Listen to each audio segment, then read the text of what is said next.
Hello सांग मैंने मोर तनु blog रे आपण मानकु बहुत बहुत स्वागत। इटा देखुन आमे जाइथिलु पदमपुर मनमोहन ज्वेलरी मोर 5 सारी आनबार थिला। देखली एनु बाछली भल लागुतला पायल माने सारी आनली। तारपरे आमे गलु सतीपटा रास्ता हमर बाथरूम रे प्लेट लगाबार थिला। इटा प्लेट देखी गलु भल प्लेट भी मिलला सेनु आमे आनलु।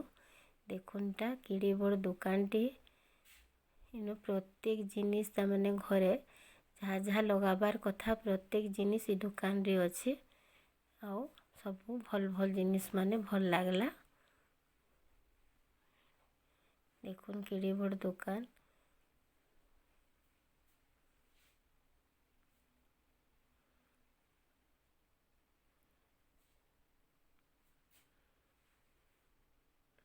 सबु जिनिस इनु पाई पारबे।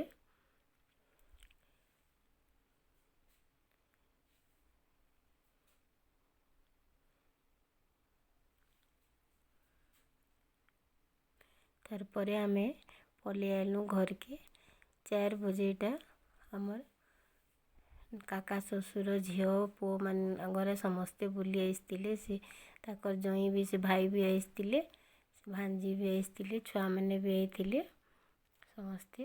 इटा मुई पकड़ी छानुतिली आउ चाउल बरा समस्ते मिसी करी खाइलु।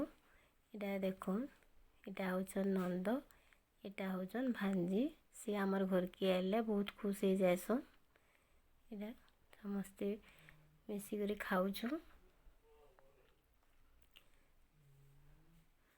बसी करी मुड़ी पकड़ी चाउल बरा खाउछु सभी मजा मजलिस करुछु बहुत मजा कलु। नंद भी हमर संगे बढ़िया मिसी जायसन सांग बागे बहुत बढ़िया लागला। मैंने समस्ते खाई पलाले।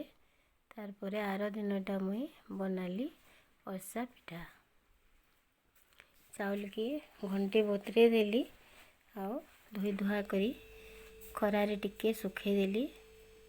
टिके टिके पानी सुखी गला ओल थिला आउ ग्राइंडर रे में ग्राइंडिंग करी करीटा चुना बाहर करछे। देखुन तारपर एटा मैं बसैतिली गुड़ पाक भी हो गला न। देखुन गुड़टा लिया पागबा बागिर बतर हेले अरसा पिठाटा बढ़िया हेसी तानु टाइट ही गले पिठाटा फाटी फाटी जाएसी। इधर देखुन इथिरे पकाली मुई गाय घी चामचे। एटा गोटे ब्रह्मपुर नानीटे आमे जेनु भड़ा थिलु से तले पदमपुर रोहुतिले से गवर्नमेंट गाड़ी रो कंडक्टर थिले से माने से एंता गाय घी पकोतिले मैं देखितिली से दिन मुई गाय घी देसी। गाय घी टिके देले पिठाटा नरम हेसी बढ़िया हेसी।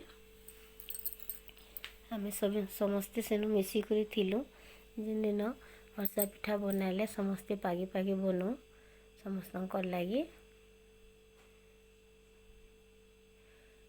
आमे जार घरे थिलु से भासन माने मोर अरसा पिठा के बहुत पसंद करन समस्ते ताकर घर पसंद करन तो मोर अरसा पिठा भल लागसी खुड़ी बोलन। देखुन इटा चुना टिके टिके देकरी घाटुचे मुई केबे कोटी करी नहीं करे मुई अनुमानी गुड़ बसासी आउ घाटसी हेले केबे नहीं बिगड़े भल हेसी। देखुन हे गला अरसा पिठार जतनी यादे गड़ी करी छानमा मैं थाली रे टिके बाहर कर दीछे टिके ठंडा ठंडा हेले भल गढ़ी हेबा।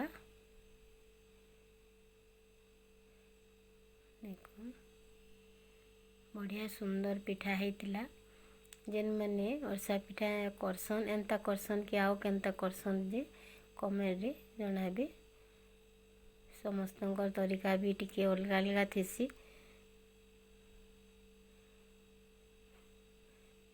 के कौनटा खाएसन के टिके टानटा भी खाएसन अरसा पिठा भी टिके अलग अलग लागसी। देखुन मुई जेन तेल पाकिटटा आनी करी कढ़ई रे पकई थिली सही तेल पाकिट के मुई काटी देली आउ से मुई पिठा गढ़ुचे केते सुंदर पूरा सरली करी चिकन चिकन होकर बढ़िया सुंदर होचे। आगो तो खली पतर रे अरसा पिठाटा गढ़ुले आम देखीचु आ खली पतर लेकिन मिलूची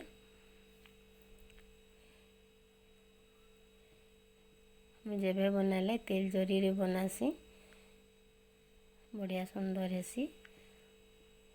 देखुन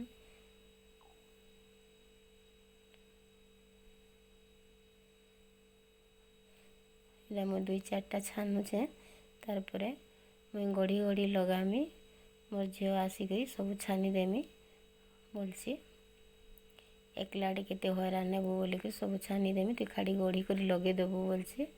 से बाहर पड़सी आसी दसरा छुट्टी रे से भी नहीं करी जीवा द्वारा आउ बाकीटा आम रखिक खाइमु।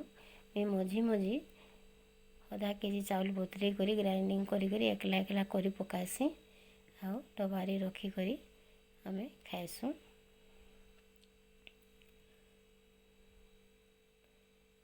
देखुन केते जल्दी जल्दी हो जाउछे। अरसा पिठाटा जे जानूचे ताकि सहज है नहेले बहुत कड़ा है पाग बिगड़ी भी जाएसी समस्तंकर द्वारा नहीं हुए।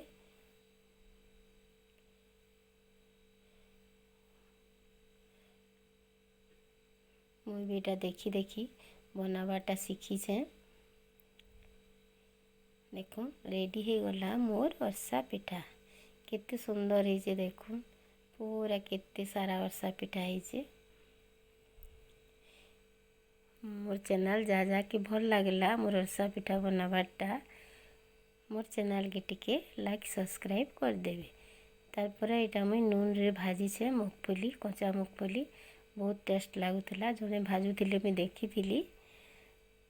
बाय नमस्कार।